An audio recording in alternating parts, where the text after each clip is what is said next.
Got a curious video for you today, my friends. This is Tony. Hope you're all doing well. This is more like some of my old videos where I cover strange things, my friends. And we did have a story that came out. It was kind of surprising to me that almost no one covered this.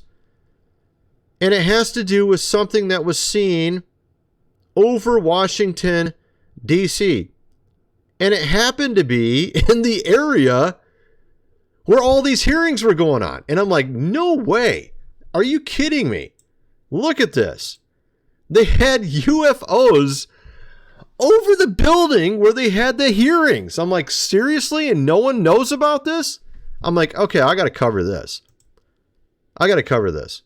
They have these hearings. Of course, those hearings were a couple weeks ago.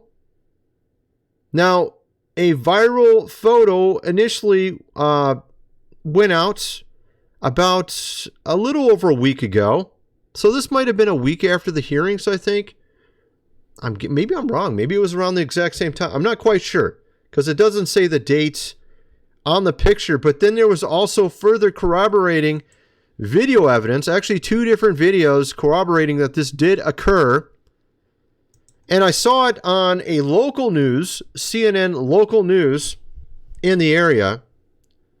But for some reason, the mainstream, none of the top, higher up news covered it. Unless you saw that one video, pretty much, or a couple other channels that covered it, you probably didn't hear about it. Pretty much.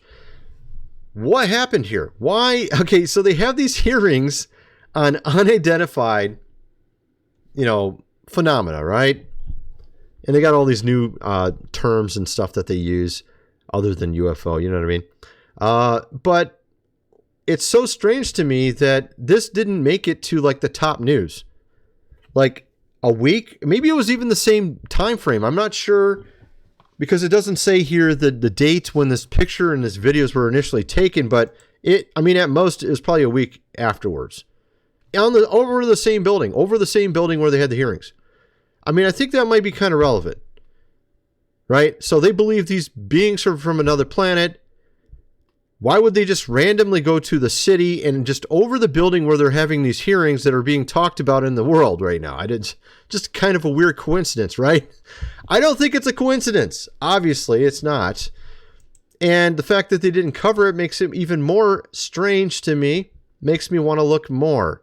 They don't cover something. I'm like, why are you not covering this? It's kind of important. Maybe we should talk about it a little bit. So I'm going to play this video.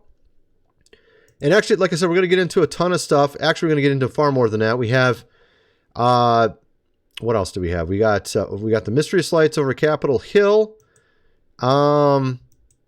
We have, of course, the hearings themselves. We'll get into that a little bit. We're going to get into actually this other viral thing that just came out about this guy named Billy Carson. Billy Carson is some sort of ancient aliens expert, allegedly knows ancient texts. He's been on like Joe Rogan. He's been on, what's this guy's, Flagrant? Where did it go? I got a million windows open. Come on. There it is. He was on Flagrant. I'm going to play all these clips. This guy just got completely destroyed in a debate. And he got so defeated in the debate that he actually went to the guy's house afterwards and tried to tell him to delete the video of the interview. Okay, like he literally went to his house and like in the middle of the night and like, bro, just delete it. This is really bad. It makes me look really, really bad. We'll get into that as well. And he, of course, claims to be an expert, and he claims that Jesus, of course, was, one of these beings from another planet. We'll get into all that and much more. And actually, there's a ton of other stuff actually we're going to get into. We have this Immaculate Constellation program, and we also got some guy that made a weird device that could see, apparently, well, actually, I don't even know. I'm not going to cover that one. But we're going to get into a ton of stuff. Actually, I might mention it anyways. First, though, I got to mention food supply, 25-year shelf life. Link is in the description. 4 weeks worth for $187. You're going to definitely want to get that. Considering all the wonderful things going on around us every day, it just seems like another Twilight episode that you're living in. But, of course, also we have a giveaway going on as well. Still got 13 days left if you want to get involved. First prize, $2,000 of value, gold and silver. Second prize, $400 laptop, great specs, great ratings.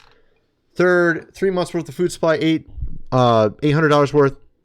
Very easy to enter. Literally click below, put your name and email in, and just click a bunch of buttons, and you enter yourself probably about 20 times into the giveaway. A lot of people only enter themselves like 7 times. You will very easily have a much higher odds of winning because of that. And a fraction of the people that watch this video will actually click down below. Okay, I'm like a fraction. Like, I would say at most a tenth. Probably even less than that. Probably even less than a tenth of the people watching this video. Maybe a 20th or even a 30th will actually click below. And it's still a lot of people. It's like maybe 10,000 or whatever. But you can increase your odds way even beyond that. You can maybe get it down to like 1 in 2,000 chance of winning if you just do all these things below. Of course, it's not that hard either. At any rate, link is in the description for that. Excuse me. Also, we got the game we're still working on. We have 9 seats left if you want to take part in the investment opportunity that we've brought forth. $400 put into the game. You can get a piece of 20% of normal VR profits when we release the game. We have quite a bit of it done, but we're trying to make it perfect. We want it to be fun and everything to be smooth. You know how these, if you don't get the game done right and market it right, what ends up happening is like, oh, we found all these bugs. Oh, you know, like something's wrong, and you want it to go perfect. So we're trying to make sure everything's perfect. We have guys that worked on the Transformers game. We have guys that worked on Call of Duty that have helped us out on this game. And we also want to bring some of those guys on board. Link is in the description if you want to get involved. We're also going to be building other games after this. Anyway, let's get back to the video. So we have, of course, this sighting over Washington, D.C., and it's just amazing. This is the building where they would have these hearings.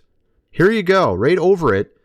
Like, I think it's trying to tell us something. And it's not it. There's actually we've had a lot of strange or interesting sightings of recent, my friends. We had numerous sightings over bases. We're talking military ones of recent. We've had planes almost flying into some of these. We've had people trying to take them out even, and they just literally, when they tried to, you know, they shot something at it like that, it literally just went right through it. It went right through it. And it reminded that movie Terminator where you had the guy that was made out of liquid. It was like that. It looked like they were made out of liquid, and it just like at first it kind of like spread out, and then it like went right back to a circle. I'm like, what? So we're going to get into all this stuff. Let's just start with this here. Okay, so let's play this clip real quick. The vehicles we're talking about are performing in excess of 1,000, 2,000, 3,000 Gs. And of course, this was something asked or mentioned on Joe Rogan. And he goes on to say that basically that you would be jelly. You would be jelly at these type of G-forces. Clearly, something isn't what we're thinking here. Could these be just simply using anti-gravity and they'd be drones or something of some sort? You know, alien, drones or whatever. I don't know. Or could they be interdimensional? Could it be something like that? And the question is, what are these things? And a lot of people are asking this question. A lot of people are starting to think they are not from, of course, another planet. Mystery Flights over causes UFO panic in DC. It's already happening. Of course, it is interesting because I almost feel like they're playing a part, like this is some sort of movie, right? Like they're playing a part here, kind of like hyping up the whole thing. Right? I don't know, man. It's just kind of the feeling I get from it. Obviously, most of the movies about aliens, I watched Alien Romulus, and then I watched Alien, Covenant, I think it was. And almost every alien movie is like, they're not friendly, okay? They're just not friendly. You got so many different movies. You got Independence Day, you got Alien Romulus, you got Alien Covenant. I mean, you even have like funny ones like Mars Attacks, where, it looks like at first they're going to get along peaceful. And actually what's really interesting about that is there was someone named, of course, Pike, that said there would be a certain series of things happening, of course, in our future, and a lot of it's already occurred, And one of them happens to be a world WAR. And then, of course, these beings come and try to cause peace on Earth. But then after that, it kind of goes sideways, or it goes the wrong way. You know what I mean? Which is just like that movie Mars Attacks, because at first they're like, it's all peaceful, and then all of a sudden it goes bad, right? So I am kind of wondering about this, if there is something to all that, right? So, of course, let me play this clip here as well.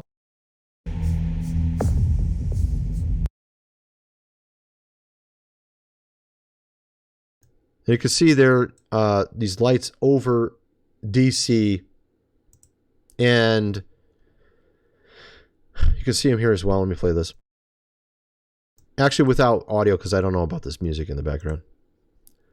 So you can see, and this is actually the photos here. So you saw the video over there. This is another photo. And again, this was not that long after the hearings, maybe a week. And it's over the building where it was at. So, of course, what was said in these hearings, it really wasn't anything spectacular, although there was some interesting stuff said through another thing. Now, in these hearings, they were saying a couple things which were pretty obvious stuff, you know what I mean? Trying to communicate with them, and they act as if they act like they're not, like they don't know much about them, which I just don't believe at all, because it's been, 70 years? How long has it been? It's been a long time since the first one. Was that Roswell, right? So obviously there was some people were thinking there's a lot more than what they're saying in these hearings, and something came out around the same exact time. And it's called this. Let me show you this. Actually, I was going to get into that later. I'll get into it in a little bit. Oh, no, I'll just do it now. Okay, so you have this Immaculate Constellation program, and he goes in here and says some of the stuff that's spoken of in this Immaculate Constellation program, which of course was not referenced in these hearings. This is something that came out around the same time, though. Check this out. Alleged details about Immaculate Constellation. What is in here is wild. I mean, and I'm paraphrasing, but reports of F-22s getting boxed in by flying orbs that they couldn't shake. There were satellite images, or satellite image of a football field-sized flying saucer hiding in clouds seen from this satellite looking down. Have you? Yeah, see, and this is what's interesting, because we've seen videos like this. We've talked about things like this over the years, because I've been on YouTube a long time. I started YouTube about 2010, okay?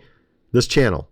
Oh, no, not this channel. This channel started a little bit after that. I think this channel started 2012, maybe, I think. My main channel started about 2010, though. So we've talked about these things over the years, and we knew just from watching these videos that they knew a lot more than they're saying in these hearings today. It's pretty obvious. And, orbs boxing in F-22s, right? That makes sense. That sounds like something they should have been saying at these hearings, which they weren't saying. But it is saying it in these documents and these new testimonies. So the original hearings, they weren't saying this, but the new testimonies, they were saying this, if you know what I mean. So, of course, what's really curious about this, getting back over to these hearings themselves, then we have these UFOs that keep showing up. We have an article here about them. And what does it say here? Analyzing video. So, I mean, they're just coming out with some very basic stuff. This is Time Magazine talking about it. Let's see. I wanted to get into some of these other stories. Did I pull them up? I didn't even pull them up. It was something I talked about before, though. Let me show you this. UFO plane almost runs into it. Okay, here. Where's that? Yeah, here we are. So here's this article. I didn't even have it pulled up. Commercial plane had a near miss with UFO near New York City. This was almost the exact same time as these hearings. Almost the exact same time. And again, you also had a number of them. Oh, yeah, they actually have a picture of it? Wow. Okay, there you go. That's kind of interesting. But we also had other stories like this. We had ones coming near military bases, recent stories like this. Okay. And actually, they were saying they're not sure what they were. Some are saying they might have been drones. Some are saying they might have been these unidentified objects. You have all these stories about it. I've seen both sides saying different things. This was in the last week. All right. And some of these were actually and this happens all the time now. It seems like every month they're going near these bases. So we have a lot of those type of stories. And so you get kind of the idea. These things seem to be almost like they know we're talking about them. So they're actually showing up more of recent, and a lot more stories in that realm. Getting over to this other story, we have this guy named Billy Carson. This is kind of a very viral story of recent. This guy apparently has been on Joe Rogan. He's been on Flagrant. And I'm going to play this clip from Flagrant really quick of him. Just check this out. Okay, take us back to Anunnaki. What are they?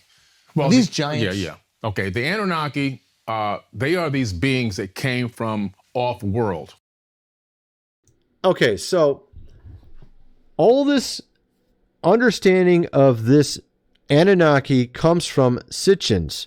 Sitchins is someone who claimed that a number of ancient Sumerian and Egyptian texts said things about these beings from another planet.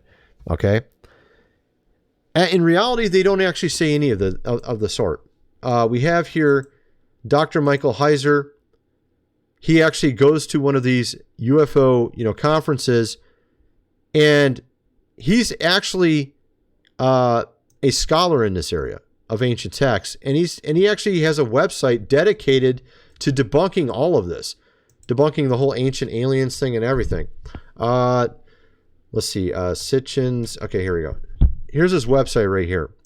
Sitchins is wrong. It was made by Dr. Michael Heiser. He goes through and talks about the Anunnaki and all these things and shows you how these tablets don't even say what they claim. He goes through and actually shows you what it actually says, okay? And that it doesn't say any of this stuff. And this man here, where'd it go, man? I got so many windows open. Oh, yeah, here we go. Billy Carson, this man, Billy Carson, he is claiming to know to be a scholar in this area, to know ancient texts. And you're going to see in a minute here, he literally doesn't know anything hardly at all. And you'll see it, and I'll show you. It's pretty funny, actually. And I was actually kind of amazed at how little he knew. I was like, bro, seriously? So here we have, What Do You Meme? He's talking about Billy Carson losing a debate very recently. Let me play this real quick. His fans call him the biggest threat to Christianity, and he calls himself... Guess what, guys? I'm one of the foremost world leader in the knowledge on ancient texts and tablets. And that's completely not true. Okay, it's completely not true. As you will see in a minute here, he'll say something that almost everyone that has even slightly been to church would know this. Maybe not everyone, but people that are kind of, well churched would know this what he's saying makes no sense. Okay, we'll get into that in a little bit. Actually, let's see. Yeah. Here we are. Let's just play this here. In my videos, and if you listen to the podcast, the statement is, according to the Sinai Bible, Jesus wasn't crucified in that Bible. That Bible predates the King James Version of the Bible. Okay, so he says it predates the King James Version. That just him saying that shows like he doesn't understand what he's talking about. That statement alone, I was like, so when I first heard this, I was like, so what? Who cares? King James Version's from 1611. That's not old. That's like 500 years old, right? Maybe. Not even that. You know what I mean? Like, that's not that old. It predates that. Oh, wow. That literally means nothing when it comes to ancient manuscripts. But let's keep going. And the text, there actually is about 12 to 14,000 differences between the Sinai Bible and the King James Version of the Bible, which came much later. And what's really amazing about this Sinai Bible, as he keeps calling it, isn't even in English, from what I understand. And him saying that that has 14,000 differences from the King James, it just shows he doesn't know what he's talking about, because the King James is in English. maybe he's referring to the whole thing doesn't make any sense what he's saying, because the King James is translated from more than one manuscript, ancient manuscript. So what he's saying just doesn't make sense the way he said it. All right, let's play a little bit more. And then also, one of the things that were interesting is that they discovered the book of Jesus' wife, which is at the Harvard Seminary. Okay, here's what I'm talking about. So you just literally type this into Google, and you'll see this gospel. Mary being Jesus' wife, right? In 2012, Harvard Divinity School professor Karen King announced the discovery of a papyrus fragment that she believed was a gospel of Jesus' wife. The fragment contained the words, Jesus said to them, my wife.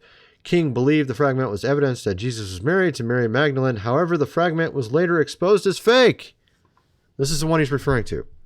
All right. And then, of course, getting back to what he was saying, the Sinai Bible, as he called it, the Codex Sinaiticus, if that's how you say it right. Yeah, but it's obviously in ancient Greek. It's not in English. So like I was saying, what he said didn't actually make any sense. And this is just amazing to me. This guy went on numerous shows, Joe Rogan, Flagrant. He went all over the place saying these things. And Codex Sinaiticus, however you say it, I think he knows it. This guy knows how to say it, right? Let's see. He says that it says the crucifixion in it, just like all the other Bibles. So what he says he's literally saying something incorrectly completely. His claim is basically completely wrong. Let me just see let's just play this here. I have a facsimile. So I have a photocopy that was done by the British Library of Codex Sinaiticus that I work. Sinaiticus? I can't even say it, man. Let me try it again. He says Codex Sinaiticus. No, I said it pretty close. I was pretty close. All right, let's just keep going. I have a facsimile. So I have a photocopy that was done by the British Library of Codex Sinaiticus that I work with in my office. So I have it here. And the Codex Sinaiticus in particular is just a Greek. It's a 4th century. Right, and he mentions this Greek. The reason why he said that is because he was trying to compare it to the King James having different words and different changes or differences between the two. Well, obviously there's going to be huge differences because one's in English and one's Greek. It's just, I mean, the whole thing, it just shows the guy doesn't know what he's talking about. I mean, it's really obvious. And I mean, you don't have to be a scholar to see it. It's like really obvious, especially if you've been in church for a while and you know a few things, you can just tell right away there's something not right. But the fact that he got on Joe Rogan and all these shows and went around everywhere spreading this, you know what I mean? Like, bro, what he was saying was completely false and he was spreading it everywhere. Like, dude, seriously? And of course, after this happened, he went to the guy's house at nighttime and they got it on the Ring camera and like basically demanding for the video to be deleted. I mean, yeah, you look really, I mean, it's very obvious you don't know what you're talking about, dude. And the guy claimed back in this original video that he's a scholar in these areas. Bro, I'm not a scholar in any of these areas and I know a heck of a lot more than you do. And that's what I'm saying. That's like how bad it is. It's like so bad. It's like, bro, seriously, come on, man. This is not good. This is really, really not good. And the fact that he could just go around and convince so many people of this. I think it was right here. Was it this part? No, it wasn't this one. Was it? I was going to play the clip again. I can't. I'm not sure which one. I got so many of them. Yeah, so you get the idea. I mean, the guy... It's just amazing. I was just shocked that this guy got as far as he did. And it's just amazing. It just shows you people don't vet others before they put, it's just so, this world is so backwards. You know what I mean? This world is so backwards. And it's just so strange to me looking at all this stuff because you have people that are not scholars at all saying things and getting tons and tons of views. Then you got people that call themselves scholars and they're not even scholars because they got their degree, you know, as an honorary degree, or they got it from some college or seminary where they didn't really study what they're talking about. Then you got guys that claim to be scholars and that they're peer reviewed and all this stuff. But in reality, it's just a bunch of friends that all like each other's work and then they just prop it up and then everyone just believes it. So pretty much the entire scholarship, all these different people that claim to be scholars, like I almost don't believe any of them anymore. I don't care if you got a PhD and you've been around for a long time, or some dude that claims to be one, like this guy. At any rate, that's my video. I'm kind of wondering what some of you guys think. Let me know in the comment section below, and thanks for watching.